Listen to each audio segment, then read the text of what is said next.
Welcome to DIY Willy. Today, we've been putting the engine back together, put the oil pan on, put the head on, new head gasket, studs, and re-timed the engine, put the timing belt back on, and we're in the process of getting the fuel system back together. I'll be making that video today. Hopefully get that out real soon. So in today's episode, I'm going to put the oil pan back on. I'm going to do it during time-lapse, put a little music on it, kind of make it a little interesting to watch. It's rather boring if it doesn't have a little music to it. But I put the oil pan back on. I use a little bit of the silicone sealant because this diesel leaks. Where the oil pan goes is actually three pieces. You got the front main seal and the rear main seal, and it goes together on the block, and it always leaks a little bit right there. I put silicone there to help it from leaking so much right there. Like I said, I time-lapse through that, put a little music behind it, try to make it a little more interesting to watch. Then we're going to take some time to look at the tools needed to figure out top dead center on number one cylinder. I bought a deck bridge. I'll show you that. I'll use my gauge from my my timing kit for the fuel pump, and between all the parts we should be able to come up with top dead center on the cylinder, and then we will put marks on the block or some way to identify top dead center when the engine's put back together. Right now the head's off of it, and it's the perfect time to figure out top dead center. It should be the most accurate. So with that said, let's go. Let's get going. Thank you. Enjoy the video.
So I'm putting back together the Samurai engine, and I want to verify the timing marks. So I've got a few tools here that are supposed to help me do that. A little history here.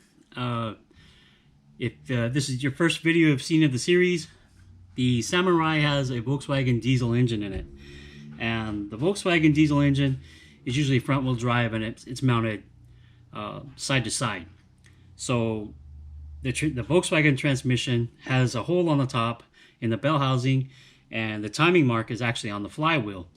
So you spin the engine around until the timing mark comes up to the arrow on the transmission bell housing. That's top dead center. In my Samurai, it's mounted front and back, and I do not have the Volkswagen transaxle.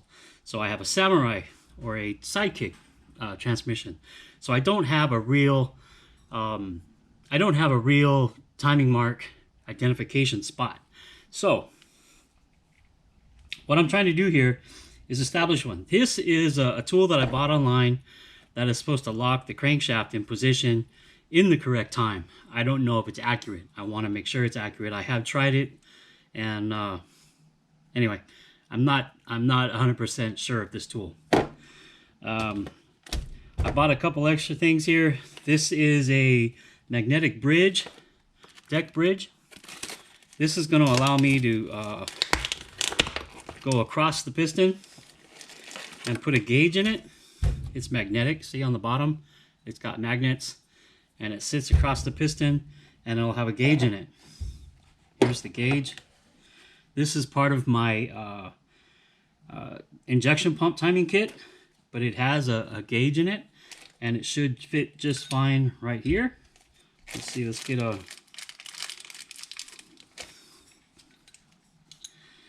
locking screw.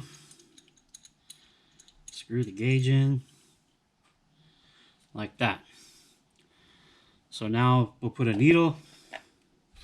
Not really sure what the technical name is, but I'll call it a needle. Put it in there like that.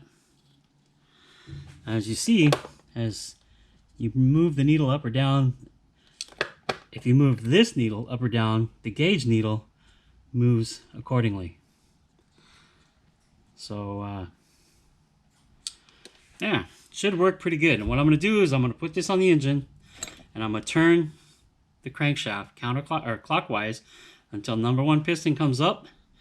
Just as it comes up and stops and starts to go down, that'll be the top dead center mark. So yeah, let's go ahead and get this assembled on the engine and we'll give it a shot. All right, here we are at the engine. I couldn't get, without cutting my needle, the little needle right here, I couldn't get this to set right without lifting it up off of the block a little bit. If I would have cut about a 1/2 inch off that needle, then the bridge could have sat directly on the block and I wouldn't have had an issue. But I had about a 1/2 inch too much, so what I did was I installed 2 of the head studs. I put a couple of vice grips just lightly locked onto the head stud, and that lifted me up enough, a little bit more than a 1/2 inch, to where I could get my reading on the gauge. Now I put the piston a little bit below the top of the deck, and I'll bring it up and we should be able to see the gauge move accordingly. So when the gauge stops, as it's rotating around and the gauge stops and starts to go back the other way, the stopping point will be top dead center. So let's do that. I'm using a 19mm 12-point socket on the crankshaft, and we'll turn it around, hopefully a little bit slower than that, as we approach our top dead center. One more time around, probably.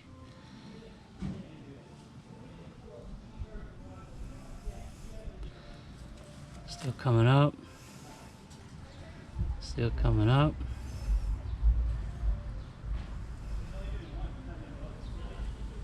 All right, there was top dead center. Did you see the needle stop? I'll go a little bit more up and you'll see that the piston is actually coming back down. See, the needle's moving in the other direction.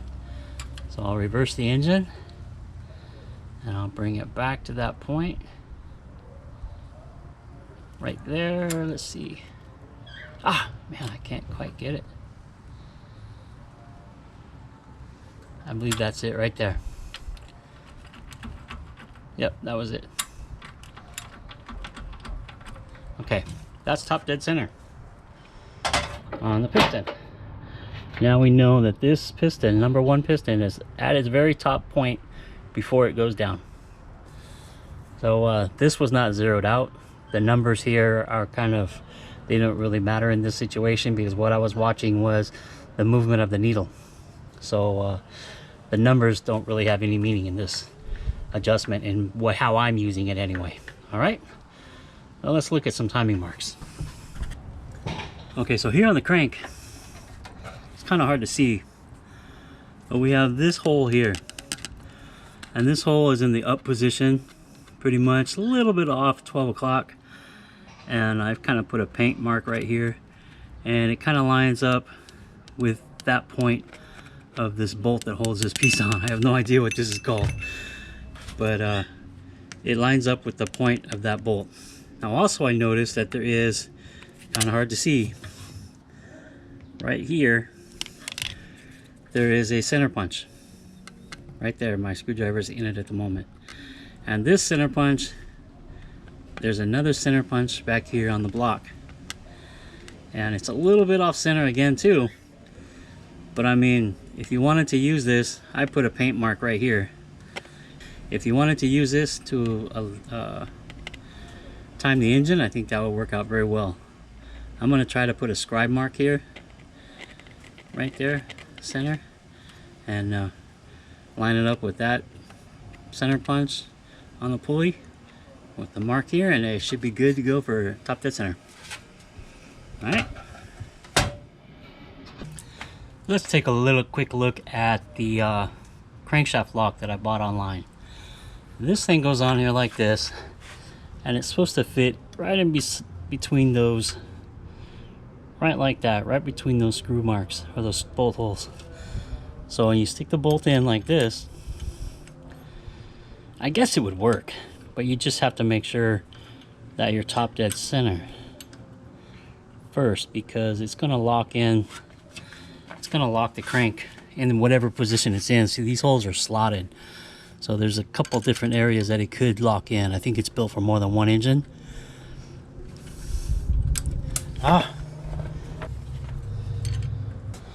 See, we put the bolt in, it doesn't quite, that hole. Okay, but we run it in and we can tighten it down. As long as that crankshaft doesn't move, it should hold it in that top dead center location. See? Now everything is pretty tight. And it's supposed to hold it right there. That way when you stretch the timing belt around it and on it over the intermediate shaft, around the crankshaft pulley, and then up to the adjuster, you have to put a lot of tension on it to keep your timing marks right on your camshaft and your fuel pump and then your crankshaft. So this would hold your crankshaft in the correct time position, top dead, in the correct position, top dead center, theoretically. So we won't know until we put the timing belt back on. All right, thank you.